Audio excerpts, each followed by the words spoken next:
15 Januari 2026. Cuba bayangkan, seluruh dunia tengah menahan nafas. Satu konflik yang dah berdekad lamanya membara, kini betul-betul diambang letusan. Dalam kupasan kali ini, kita akan bedah satu analisis sulit, macam mana dunia hampir saja terjerumus dalam perang besar dan apa sebenarnya faktor-faktor luar biasa yang menghalangnya pada saat-saat akhir. Okey, jom kita tengok garis masa yang sangat kritikal ni. Pukul 2 pagi, Presiden Trump bagi green light. Serang. Menjelang 2.50 pagi, jet-jet pejuang AS dah pun ada kat posisi. Sasaran semua dah lock kat lokasi-lokasi strategik di Tehran. Misil dah sedia nak terbang. Tapi, tengok ni. Pukul 2.55, cuma 5 minit sebelum serangan bermula, tiba-tiba keluar arahan. Batalkan. Cuba fikir sekejap. Hanya 5 minit je yang memisahkan kita semua dari satu perang yang mungkin takkan ada kesudahannya. Dan ini persoalan paling utama dalam analisis kita. Kenapa? Kenapa pula tiba-tiba tarik brek tangan bila semuanya dah siap sedia? Jawapannya terus terang tak mudah. Ia sebenarnya satu jaringan yang rumit, gabungan antara faktor tentera, logistik dan juga geopolitik yang memaksa Washington untuk fikir 2-3 kali pasal risiko yang bakal dihadapi. Faktor kritikal yang pertama yang menghentikan perang ni datang dari satu panggilan telefon yang sangat terdesak pada saat-saat akhir dari sekutu utama Amerika Syarikat di rantau tu.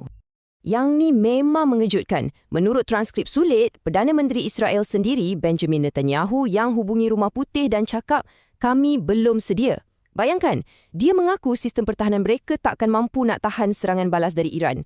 Jadi, tanpa jaminan keselamatan untuk Israel, keseluruhan operasi ini dah jadi terlalu berisiko untuk diteruskan. Dalam dunia pertahanan, ada satu konsep yang dipanggil sistem saturation atau kepenatan sistem. Senang cerita, macam inilah, sistem pertahanan mereka dah penat disebabkan konflik yang tak henti-henti sejak 2025, perisai pertahanan canggih Israel macam Iron Dome dan David Sling dah berada pada tahap kritikal. Dah terlalu banyak digunakan, stok pun makin susut. Dan angka-angka ni memang menakutkan. Stok peluru pemintas dorang dah kurang dari 15%. Penganalisis jangkakan kalau Iran dan proksi-proksi dia lancarkan serangan balas serentak, ada 90% kemungkinan sistem pertahanan Israel akan ranap sepenuhnya. 90%! Itu satu pertaruhan yang Washington memang tak sanggup nak ambil. Okey, so sekarang kita nampak satu masalah kan? Tapi cerita dia tak habis kat situ. Kelemahan Israel ni ditambah pula dengan masalah logistik dan geopolitik lain dah mewujudkan satu mimpi neri taktikal untuk perancang perang Amerika. Ini satu lagi masalah besar, logistik. Arab Saudi dengan tegas tak benarkan ruang udara mereka digunakan untuk serangan tu. Tanpa akses ni, misi yang sepatutnya agak straightforward dah jadi satu operasi jarak jauh yang sangat rumit dan bahaya. Kena isi minyak di udara dan mendedahkan aset-aset mahal mereka kepada risiko yang jauh lebih besar. Dan yang ini betul-betul mengubah keseluruhan permainan. Serangan ke atas Iran bukan lagi sekadar isu antara Washington dengan Tehran. Ia dah jadi satu cabaran terus kepada sekutu-sekutu baru Iran yang sangat berkuasa, Rusia dan China. Sebarang serangan akan berisiko mencetuskan konflik global. Iran dah tak main sorang-sorang lagi. Jadi inilah dia rumusan kepada strategic checkmate tu. Gabungan 3 faktor ni, sistem pertahanan Israel yang dah tepu, halangan logistik dari Arab Saudi dan kemunculan teknologi baru Iran. Semua ni menjadikan satu serangan yang berjaya dengan risiko yang rendah hampir mustahil untuk dilakukan. Sekarang, jom kita tukar sikit. Kita tengok pula dari sudut Iran. Macam mana keupayaan mereka yang dah jauh berevolusi ni mengubah pengiraan risiko untuk Amerika Syarikat. Percayalah, ini bukan lagi Iran yang kita kenal 10 tahun lepas. Dan carta ni tunjuk segalanya. Tengok perbezaan teknologi tu. Peluru berpandu hypersonic Fatah milik Iran boleh pergi sampai Mach 15 dengan kepala peledak yang boleh mengelak.